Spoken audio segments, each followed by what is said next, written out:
Okay, वैदिक math का first chapter है हमारा table trick. Okay, basically tables को लर्न करना बहुत ज्यादा टफ होता है और हम बचपन में 20 to 30 तक टेबल्स को भी लर्न कर लेते हैं, बट क्या होता है भूल जाते हैं कुछ समय के बाद। मैंने 9th क्लास वाले बच्चों को भी देखा है कि वो 9th का टेबल भी बहुत अच्छे से लर्न नहीं कर पाते हैं। तो आज मैं आपको वैदिक मैथ की हेल्प से मैं आपको 100 तक टेबल्स लर्न कराने वाला हूँ और अभी फिलहाल में हम 100 तक टेबल्स लर्न करने वाले हैं। एंड आफ्टर उसके बाद जैसे ही हमारा सेकंड लेवल स्टार्ट होगा तो मैं आपको 1000 तक टेबल्स लर्न कराने वाला हूँ। ओके, तो सबसे पहले हम सीखते हैं टेबल ट्रिक। ओके,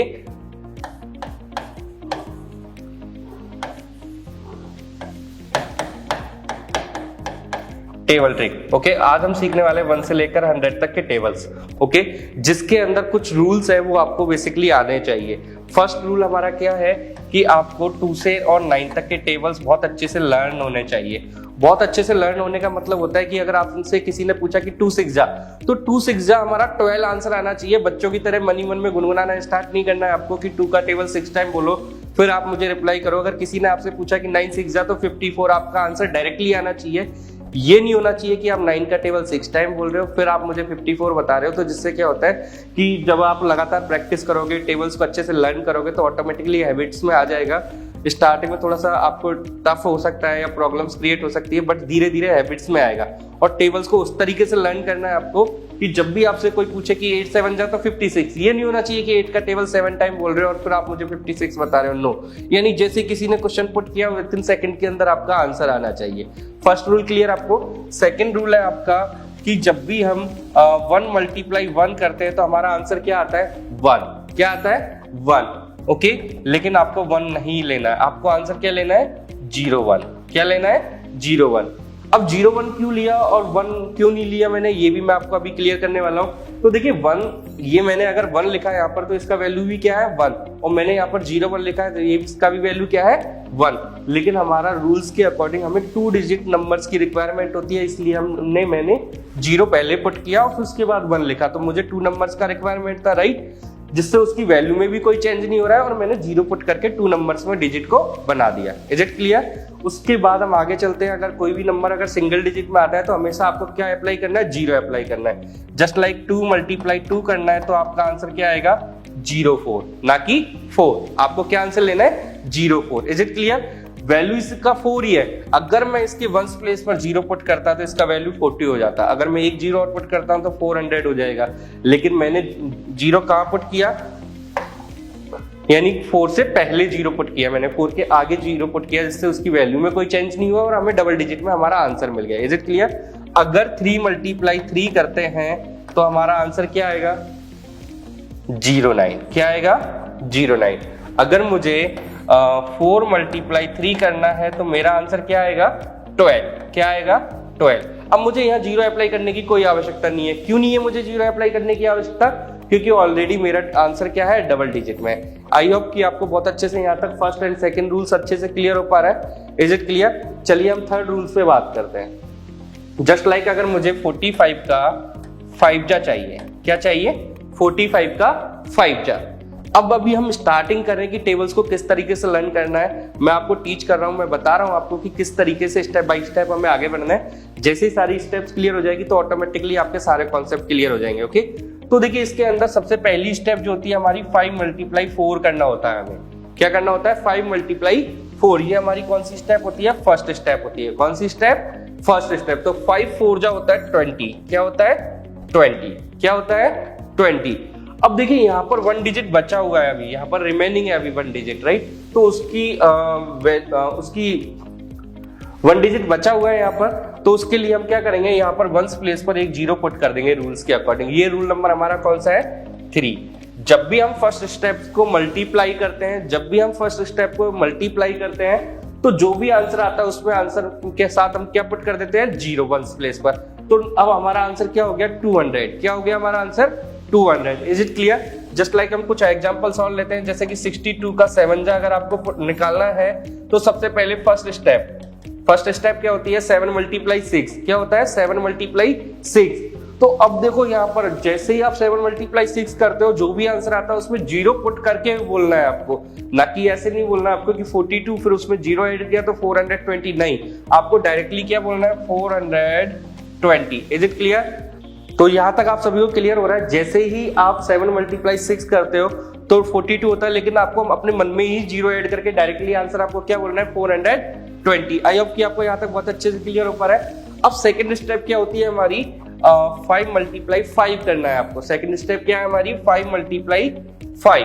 तो 5 × 5 क्या होता है, 25। ओके, तो 200 में 25 ऐड करोगे तो 225, ये हमारा क्या आ जाएगा, आंसर आ जाएगा। Is it clear. नेक्स्ट अगर हम बात करते हैं कि 420 है, 420 में मुझे क्या ऐड करना है, सेकंड स्टेप क्या है हमारी, 7 × 2 करना है, यानी 14। ओके, तो 14 को अगर मुझे ऐड करना है तो सबसे पहली चीज यहाँ पर देखिए, वंस प्लेस पर जो डिजिट होता है वो हमेशा एज इट इज आता है। ओके, एंड टेंस प्लेस पर जो डिजिट होता है हमेशा हम वहीं पर एडिशन करते हैं, उसके अलावा कहीं भी एडिशन नहीं होता। आपके दिमाग में एक चीज क्लियर होनी चाहिए कि 14 है तो 14 का 4 हमेशा एज इट इज आएगा, एंड टेंस प्लेस पर जो डिजिट है उसमें हमें एडिशन करना होता है, एंड लास्ट प्लेस पर जो डिजिट होता है वो भी हमारा एज इट इज आ जाता है। ओके, तो ये हमारा आंसर आ गया 434। कुछ और एग्जांपल लेते हैं जिससे और अच्छे से क्लियर हो जाएगा।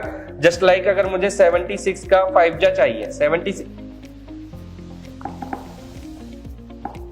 कुछ और एग्जांपल लेते हैं। जैसे कि हमारा 76 है। ओके, 76 का मुझे क्या निकालना है, 5 जा। तो फर्स्ट स्टेप क्या होता है हमारा कि 5 × 7। तो 5 × 7 करने पर हमारा आंसर जो आएगा वो आएगा 350। क्या आंसर आएगा, 350। Is it clear. Next second step क्या होती है कि 5 × 6 = 30, 5 × 6 = 30। अब 350 में अगर 30 ऐड करते हो तो ये नॉर्मल कैलकुलेशंस होती है, बहुत इजी वे में कंप्लीट हो जाती है। अगर मुझे 30 भी ऐड करना है तो ओके, 30 ऐड करना है तो 30 के लिए सबसे पहले देखो 0 एज इट इज आ जाएगा, 3 भी यहाँ पर लास्ट प्लेस पर जो नंबर है वो भी एज इट इज आ जाएगा।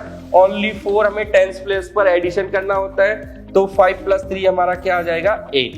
आई होप कि आपको बहुत अच्छे से क्लियर हो रहा है। कुछ और एग्जांपल्स हम लेते हैं। जैसे कि हमने लिया 96 का 7 जा में अगर निकालना है तो किस तरीके से आप निकालोगे, राइट। तो सबसे पहले आपको 7 × 9 जा क्या होता है हमारा, फर्स्ट स्टेप 63।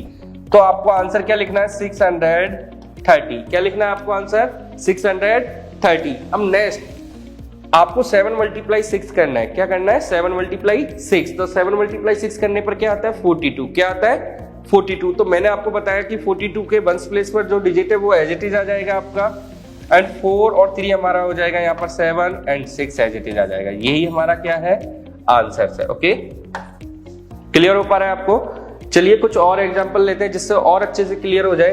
87 का आपको 9 जा निकालना है। ओके, 87 का 9 जा। तो 9 × 8 करने पर आपका आंसर आता है 720। अब 72 आता है वैसे तो, लेकिन मैंने 0 पुट करके डायरेक्टली आपको बोला यहाँ पर 720। Is it clear. अब नेक्स्ट 9 सेकंड स्टेप हमारा क्या होता है, ये हमारा फर्स्ट स्टेप कंप्लीट हो गया। सेकंड स्टेप हमारा क्या है, 9 × 7 करना है, यानी 63। अब 63 को ऐड करना है हमें, तो देखिए मैंने 63 ऐड करना है। ओके, तो 3, 8 एंड 7। ये तो रहा हमारा बेसिकली पार्ट्स कि हम किस तरीके से सॉल्व कर रहे हैं, फर्स्ट स्टेप को किस तरीके से सॉल्व कर रहे हैं, सेकंड स्टेप को किस तरीके से सॉल्व कर रहे हैं, कहाँ हम एडिशन कर रहे हैं। अब मैं कुछ और एग्जांपल्स ले रहा हूँ जिनको हम डायरेक्टली सॉल्व करने की कोशिश करेंगे किस तरीके से। जस्ट लाइक कि 42 है, 42 का 6 जा आपको पता करना है। 42 का क्या पता करना है आपको, 6 जा। Is it clear. तो 42 का 6 जा यानी 6 × 4 करना है आपको, 6 × 4। तो 420 6 मल्टीप्लाई आपको क्या करना है, 4 करना है, यानी 240। अब 240 में क्या ऐड करना है, 6 × 2 = 12, 6 × 2 = 12। तो 240 में 12 ऐड करने पर क्या हो जाएगा हमारा आंसर, 252।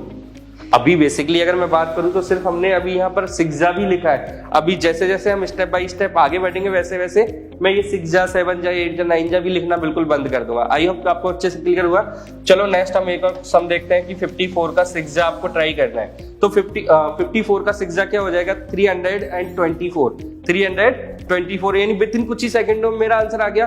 अभी आपको यहाँ पर जरूरत नहीं है कि 54 का टेबल आप 6 टाइम बोलो और उसके बाद आप मुझे आंसर्स बताओ। बस आपको क्वेश्चंस को देखना है, टेबल्स अच्छे से लर्न होने चाहिए, रूल्स आपको अच्छे से पता होना चाहिए, और सिर्फ थोड़ा सा मेंटली आपका कैलकुलेशन स्ट्रांग होना चाहिए। जब आप लगातार क्वेश्चंस का प्रैक्टिस करोगे तो हैबिट्स में आ जाएगा और धीरे धीरे बहुत अच्छे से प्रैक्टिस करने लगोगे आप। चलिए अब कुछ और एग्जांपल्स लेते हैं जिससे और अच्छे से आपको क्लियर हो जाए।